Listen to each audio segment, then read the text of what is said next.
Should probably put this up here like Nick Saban does. He's got that giant bottle sitting at his press conference. If you guys noticed that, he's probably getting a little endorsement for doing that too. How we doing, guys? Been a long time, huh? You know, I think you know, one of the things I loved everything about being at ESPN. I really did. You know, it was a heck of a deal to do that. The only thing I didn't like, and I think other coaches share the same thing, is always trying to guess what's going to happen. You know, there's so many studio shows now. You know, it goes 12 months a year. And so many times they ask you as an analyst to, like, okay, who's going to be the best quarterback? Or, okay, when Ohio State plays Michigan in November, 6 months from now, who's going to win the game? That part of it just drove me crazy trying to do that, because sometimes you just really feel like saying, you know what, I don't have any idea what's going to happen. But, you know, they pay you as an analyst to have an opinion. And I guess the same is true about you know, being a head coach, you know. I mean, but the reality is, what's so much fun about doing this is what's going to happen will happen on Saturday. And the best laid plans, the best laid organization, you know, sometimes it all changes. So with that said, you know, I guess it's time for the season to start. The other reality last night, you know, my wife has watched a lot of football. You know, we've been married, I guess, 37 years now. She's seen a lot of football, and she's always had a problem, particularly since we've been here and not played great defense, that she hates to punt that ball. She hates the fact that you punt the ball away to the other team, or you kick the ball and you give the other team the ball. And last night we're sitting there watching Bryant Gumbel's Real Sports. I don't know how many of you guys watched that, but it's late last night. I'm sitting on the couch with Joanne, just want to relax. So they do this thing on Pulaski Academy in Little Rock, Arkansas. A guy named Kevin Kelly, the head coach, who never punts the ball, ever, never punts. And every kickoff is an onside kick.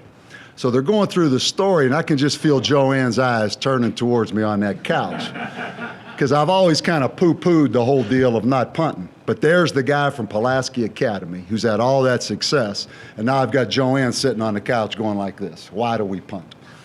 But there's probably been a correlation to the kind of defense we've played. I'm not sure when we were playing defense at other places, she wasn't kind of excited to see us punt at times so she could watch us play. But, you know, hopefully we can rectify that. But, you know, you guys have been around every day. You've watched us practice.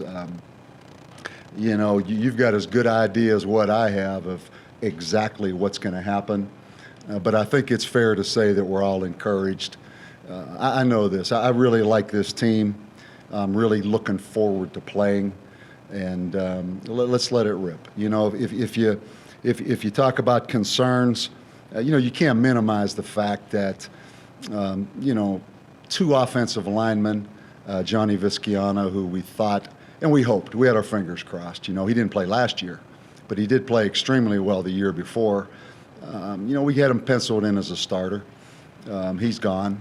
And then, you know, you can't minimize losing the center, Toye Adewan. You know, we've gone from not Dylan Romine, but our big center, Dylan Farrell, to Lamar Bratton, to spending a year with Toye Adewan, just getting him seasoned, getting him ready to be the center. You know, he's a 315-pound guy that I think legitimately has a chance to play in the NFL. And then all of a sudden he's gone. So, you know, if you ask me concerns, it's simply that. You know, you've got to be able to get that ball snapped in the game. You know, we're going to have a new center playing that hasn't practiced there a whole lot. But with that said, we've got some ability there. And then the other side, as you know, it's you know, are we going to be able to line up and run the ball? You know, we've kind of got on this little thing now where everybody's excited about watching us throw it. We talk a lot about the passing game. Everybody's kind of anxious to see it. But we all know for us to be what we want to be, we're going to have to be able to run the football. And that always is a concern to me. You know, will we be able to run it? I do not take that for granted, even though we have some good backs. And then obviously the focus on the other side of the ball. You know, it's can we get off the field? Can we make teams punt? And can we get the ball back for our offense? But, you know, with all that said, I'm anxious. I'm excited. I think we're going to be fun to watch.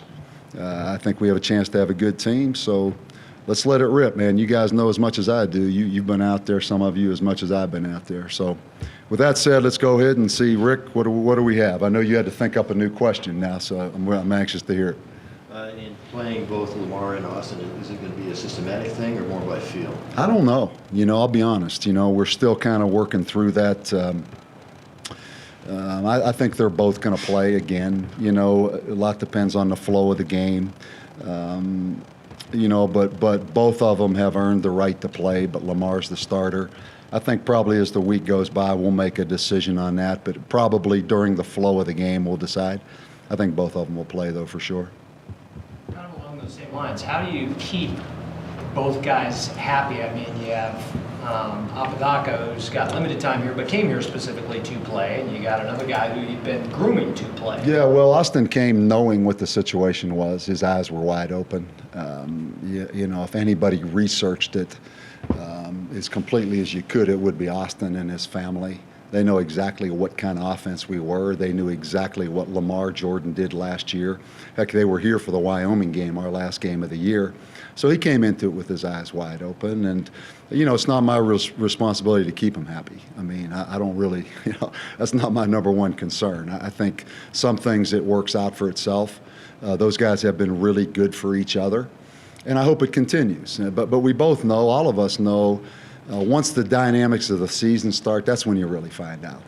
There's normally not problems in preseason. The problems usually start when there's a scoreboard and people show up to watch and somebody plays and somebody doesn't and somebody wins and loses. But, so far so good. Those are both really good kids and they've been great for each other. Well, speaking about the defense, how good is it just to see Dakota back like he is? Well, we're anxious to see. I mean, again, it's he's been out there. He's shown no signs of any problem, but he hasn't gone out there and played 60 or 70 plays in a game. I think he's going to be fine. Our fingers are crossed that he's fine. So we're anxious to see. He's a unique kid, and we're all pulling for him. Will he continue to be on a pitch count a little Probably, yeah. We'll probably, and so much of that now goes with, how many plays do you play right off the bat? If you're out there and they're going no huddle tempo and you're out there 10 or 12 plays right off the bat, you get gassed. If you go out there and you can go 3 and out a little bit, you kind of get into the flow of the game and it goes a little bit better. So, but I think it's fair to say we'll pitch count him and just be smart with it. Coach, who steps up in place of Toye, and at that position, how much is chemistry involved with whoever the quarterback is at that time? I don't think there's as much involved with that as there used to be, quite honestly, with the quarterback under center. So I'm not as concerned about the chemistry. I'm not as concerned about the line calls. But right now it'd be Tavita Fanua would start at center. And it's been kind of amazing. He's a junior college kid we brought in January. Got off to a little bit of a slow start. Physically, really good. 305 pounds, pretty explosive, fairly highly recruited. But he played guard and he just wasn't, we were a little disappointed. And then amazingly, we moved him to center last week, really because we had to. And he kind of, really became comfortable there and really good with the snaps and seems to be a better player there. So it'll be Tavita Fanua, and then we're starting Mahina at guard. Mahina will go ahead and make all the line calls from the guard position, so that doesn't mean a whole lot of change for us there. So it just comes down to, again, during the game, if something bad happens, can you rebound from it? Particularly at that center position, particularly a guy that hasn't played a lot there. I think if everything goes good, he'll be fine. If something wrong happens, then we'll find out. Coach, to a player in the athletic fire, it's let's go hit somebody. Let's get the nerves away. Let's go execute. It means that to a player. What does it mean to the head coach opening day? It's kind of the same thing. It's, you worry about the simplest things. I've had that same question just so many times, more kind of like what was it like to be the head coach at Notre Dame in your first game in Notre Dame Stadium and you bring that team out of the locker room. It's no different than it is bringing this team out of the locker room to play Mississippi Valley State. I mean, you're worried about the very next thing. You're worried about, okay, if we go kickoff return and they sky that kick, can we communicate enough that that ball doesn't hit the ground and we turn it over? If we're on kickoff coverage, can we cover the kickoff? And then you go, if you start on offense, can we get the ball snapped? So it's the simplest of things. It's the very next play. But there's always that, that feeling of, oh, hell, have we covered everything? Are we totally prepared to do this, and what's going to happen? Because as we've talked about a lot, in high school football, you scrimmage. In the pros, they play all these exhibition games. In college football, we're putting one of our 12 on the line out there the first time we see a different colored helmet. And there's so much at stake. So it's the exact same feeling no matter where you're coaching, no matter who you're coaching against. It's starting from scratch every year. Along those same lines, do you get like anxiety, like the night before, hard to sleep and all that? You know what? Not as much. I feel pretty good right now because we've gone through a long training camp that I feel totally responsible for. In other words, how much do we hit? How much work do we do ones against ones? We've come through that honestly as good as I could have hoped. We've had a couple little setbacks with those injuries that really weren't directly related to what we did on the field so much. So the anxiety really comes from, do you give them a plan that gives them a chance to win? And then does that plan go off as you hoped it would?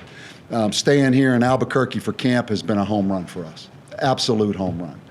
Our kids, from everything from drug testing to how they've conducted their business, showing up on time, no BS on the field, no John back and forth, no silly stuff, 100%. So I feel pretty good, because the plan has gone about as well as I'd hoped it was gone. So now it's fun to just go play, quite honestly. Coach, talking about the offensive line, you had to convert 2 defensive tackles in the last, five or 7 days? Yeah, exactly. So how much of a drop-off, if you have to put those kids in the next couple of weeks, how much drop-off we have in offensive line play? Yeah, I think that's a good question. We moved 2 guys, Chris Lewis and Jack Ziltz, that are both really talented guys. I mean, really talented guys. And by the time we get to conference play, I hope that they are better than what we had, to be quite honest, because they're that talented. Both of them have bought in, which wasn't easy. Jack Ziltz was a guy that actually was at Akron and left Akron because they tried to move him to offense. But he's matured. He's become a part of our team where he knows it's team first, and he made the move to defense. Chris Lewis, it's been well documented. He's never played defense and offense in his life. His brother's maybe the #1 defensive lineman in the Southeastern Conference at Kentucky. He moved over because he's bought into team first. So we've got 2 really talented guys there. Sure, there's an immediate drop-off right now because they haven't done it. But I think long-term, it gives us a chance to be really better than we've been. It's just how fast can we do it? There will be some growing pains, but you know what? I'm kind of anxious to see them play. It always comes back to talent. And both those guys are talented.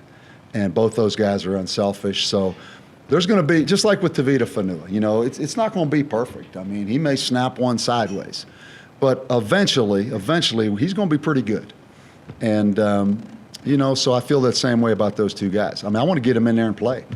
And again, we're pretty offensive line friendly because we don't do a whole lot of different things. There's not a lot of drop back protection. Once they get the basic techniques, it's pretty impressive how fast they can go and get in the flow of things. Coach, I'm actually putting together a feature story on Heather Dyke and the women's soccer team, kind of new coach, new culture and everything. That's something that you've experienced here at Tech Sept. In year 4, kind of how would you evaluate some of the challenges and kind of where you're at in that process of the development of culture within your program? Yeah, I mean, it's simple. I couldn't be more proud of how much it's night and day. Okay, now I understand. I could talk about that as I'm getting thrown out the door if we don't win. And the only way I can confirm to you how much it's changed is by what happens on that scoreboard. I mean, you can come to practice and you can watch how we practice and you can see how we do things, but at the end of the day, it's that. I know how far we've come. But the bottom line is we have to win. And the same is true with Heather. But let me say this, we've got a pretty close relationship with the soccer players, and they have been 100% about how excited they are about the change and the kind of coach she is. And I don't need to say that for her. I'm saying that because I've heard that from the girls. Austin Apodaca's girlfriend's a player on the soccer team. And a lot of those soccer girls are really close with a lot of our players. And I've had the opportunity to ask them myself, and it's been 100% They are so excited about Heather. So, you know, it's building, but that's what's fun. I mean, that's what's fun to me, and why I'm so grateful to be here is just there's nothing like, man, putting a plan in place and seeing that plan come to fruition. And we're not there yet, but I couldn't be more happier, and I'm sure she's going to feel the same way. And then one quick follow-up. In your first season, one of the big things that you had talked about is making sure you have a disciplined program both on and off the field. And that's probably always going to be a constant thing to always be aware of. But Yeah. how do you feel about how that has developed? Well, I can just give you some tangible things. In 3 years in the Mountain West Conference, we've been the least penalized team in the Mountain West Conference in 3 years. In 3 years of all of college football, and I didn't even know they kept stats on this. In 3 years of all of college football, 125 teams, I think we're the 5th or 6th least penalized teams in all of college football. And it's amazing because it actually is Air Force, Army, and Navy. And then Iowa's in there and Michigan's actually in there. And we're either 5 or 6 least most penalized teams the last 3 years in college football. And when we came in here, it was the most penalized team. And quite honestly, if you look off the field, and again, I always do this because, knock on wood, these guys have been outstanding. They've been outstanding. You know, we've got 111 kids on our team right now that have been here all summer. And they've done everything we've asked them to do. And if a problem does develop, we immediately address it and try to fix it. So as far as discipline, we're plenty disciplined enough to win. We are plenty disciplined enough to win. Coach, getting back to your story of watching the Real Sports Story and the punting, does that mean you're more open to not punting on 4th down? Because some would make the case that statistically it makes more sense. Yeah, I mean, they went through all the statistics. Right. As Joanne made me know exactly as they were. She had her little pen and pencil out there writing it down. We do go for it on 4th down a lot. We really do. You know, we're a lot like the academies in that you see a lot of the triple. Georgia Tech does it too. We go for it on 4th down, and we will continue to do it.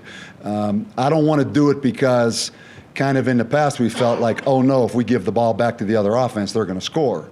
I'd rather do it like, okay, it's because we just really want to go for it.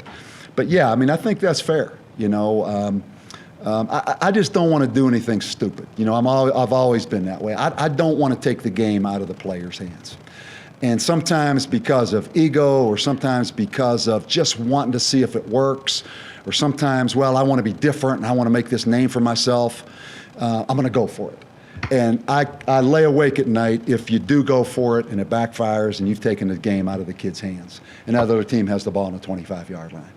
And that's something that haunts me, you know. So I'm going to do it, but it's going to be well calculated and it's going to be thought out and it'll be done for the right reasons. But certainly the statistics do back it up, particularly with this era now where people gain chunks of yards so fast. It used to be when Bo Schembechler and Woody Hayes were doing this, they had to drive that ball 3 or 4 plays at a time down the field. Now it's such chunks that there's probably more risk on defense because they may score anyhow, you know, even if they start on the 1-yard line. So, you know, the game has actually changed so much that it does lean towards, you know what, if we have the ball, let's not give that ball back to them. Coach, 3 years ago, you stood here and said, in 4 years, or 3 years, you know, we're going to be kind of where we are and watch us develop. Do you feel like there's anything that you that hasn't happened yet? Yeah, we're not good enough just yet. You know, it's going to be a constant. It's going to be a constant battle. I mean, I think I went back and looked. I think we were 4-38 in the 42 games before I came here. I think Rockies last year they lost 5 of their last 6. Okay, and then we probably went into the lowest period for different reasons that it's ever been. It's going to be a constant battle. It's going to be a constant battle, and we're always going to be fighting to get players. We're always going to be fighting to keep players, and we're always going to play a lot of close games, which is fine. But, you know, is there anything we've not done? I don't know. You know, it's are we good enough? Are we good enough? I know we're going to play close games. I know we can compete. We're past the stage of are they competitive or not. It's can we go win? Can we go win? And that's the next step of this. If Tavita comes out for any reason, do you slide Eden over? I think so. You know, we have, I think Mahina would go to guard. Jack Lamb has played some center as well. Adcock has a hard time snapping. You know, he's actually had situation with both hands. So snapping's kind of out of the mix for Adcock. So it really is Fanua, Mahina, Jack Lamb. How do you feel the community has responded to your program? You know, I'll let you guys decide that, honestly. You know, I mean, I've always gone by the mantra, coach your team. I think you can get spread a little too thin when you worry about so many things. Hopefully, you know, I feel there's some momentum. And really, I feel that because I personally feel like we're going to be better. But to ask me, you know, how the communities react, I mean, I think I'd be doing a disservice to our team if I was out there worried a whole lot about that, honestly. I think you just spread yourself too thin. I know at the end of the day, if we can put a good product out there and we can win, I have total confidence that people will show up and watch us play. And just like this week, you know, we're playing on Labor Day weekend. We're playing a team that, quite honestly, a lot of people don't know who they are. I just appreciate the people that come out this week. So I'm not going to sit back and worry about, okay, how many are coming, who didn't come. I'm going to worry about, if they do come, let's play our butt off and bring them back the next time. So, you know, hopefully they are, but, man, I can only do what I can do, and that's coach this team. And I mean that Coach, seriously. along those lines, I watched South Dakota State the other day, North Dakota Montana.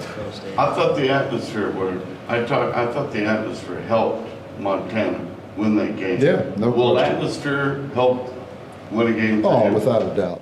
Without a doubt. Without a doubt. We know that. But you also have to give the people something to cheer about to create the atmosphere. It's hard if you go out there and stink it up to ask people to, okay, be the home field advantage now, be the home field advantage. You know, we have a responsibility in that. And I think we can deliver that. I really do. The best part about the North Dakota State game, Montana, was Brett Musburger doing that game, who lives right there and down there in Missoula. And I heard one time there was like a Coors Light commercial or something on, and he was talking about what are those breweries called where they brew their own beer? Mac, he's all into that, he and his son. But I heard Brent actually on air talking about his little brewery and stuff out there. I don't know if any of you guys caught that, but no, that was a heck of a game. But definitely the crowd can be a factor, we know that. I know it's still 2 weeks away till the Tulsa game, but doing a story on honoring our heroes and our veterans and things like that, just is that a no-brainer to do a game like that where you get a chance to, you know, honor the people that have... Yeah, I mean, without a doubt, you know, and again, I don't want to make it bigger than it was, but I did have a chance to go to the Middle East on a tour here several years ago and visited some of our bases, and it's unbelievable. It's unbelievable. First of all, if someone would have told me, listen, you're staying here for a year. You're not going home after 4 or 5 days. You are staying here. I don't think I could have done it. I'm dead honest. I don't think I probably would have. I probably could have gutted it out, but what those people do over there in those bases and on those bases, those makeshift bases out in the middle of nowhere. And we were there for 5 days, and it was 120 degrees, over 123 of those days, out in the middle of nowhere. And, you know, that's gone on forever. That's why this country is what this country is. And so anything we can do, it's well-deserved. So I think, to me, it's absolutely a no-brainer. Talk about Mississippi Valley State at all. What was the connection to have a game with them in the first place, and then what do they look like? Really not a connection. You know, if you notice, Alcorn State plays at Georgia Tech this week. I think Alabama A&M goes to Cincinnati. I think Grambling goes to Cal. So it's another SWAC team that's playing an FBS team right off the bat. Their coach came from Jackson State. Last year was his first year at Mississippi Valley State, and he had a lot of success at Jackson State. Actually won the SWAC title his last year there. He's got his whole coaching staff together. It took him kind of a year. Some of those guys stayed at Jackson State. He's got them all together now. They're going to line up and throw the heck out of the ball. You know, they've got 2 quarterbacks returning. They're going to spread it out. I look for a lot of empty no-backs. It's a good test. It's a good test. You know, they'll do a lot of different things on both sides of the ball. 2 new coordinators. So we think we know what they're going to do, but we really don't know. A new special teams coordinator. So it's going to cause us to adjust as the game starts and then the game proceeds. But, you know, a SWAC team that, you know, I guess the most famous thing is Jerry Rice played there at Mississippi Valley State. And, you know, they'll come in here excited. They're coming in Friday. Going to work out. They're coming in early, I think Friday, like 10 o'clock in the morning. They're going to be here, get acclimated to the place, and they're going to be excited to go play. So that's who they are. Last one right here, Coach. Coach, I had a question. I'm looking at the wide receivers, and you have Wiggins and Davis and Gamlin, and then I noticed Delane Hart Johnson. One name that we've always hyped up for years now is Bundy. So I'm assuming probably Delane Hart Johnson beat him out. Pardon me?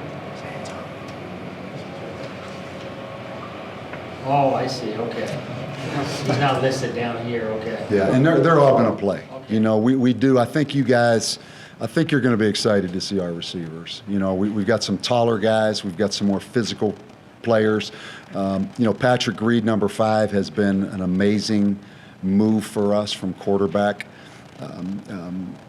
Delane Hart has come in and been everything we hoped he would be, a big, strong receiver. Matt Corrals is a freshman that we redshirted last year. You know, Matt Corrals and Pat Reed give us 2 guys that have 4 years of football. Delane Hart has 3. We're going to be able to redshirt Q Drennan and Anu, our freshman. They're both, I think we've turned a corner a little bit just on size and athletic ability at wide receiver. Okay, guys? All right, let's see what happens, right?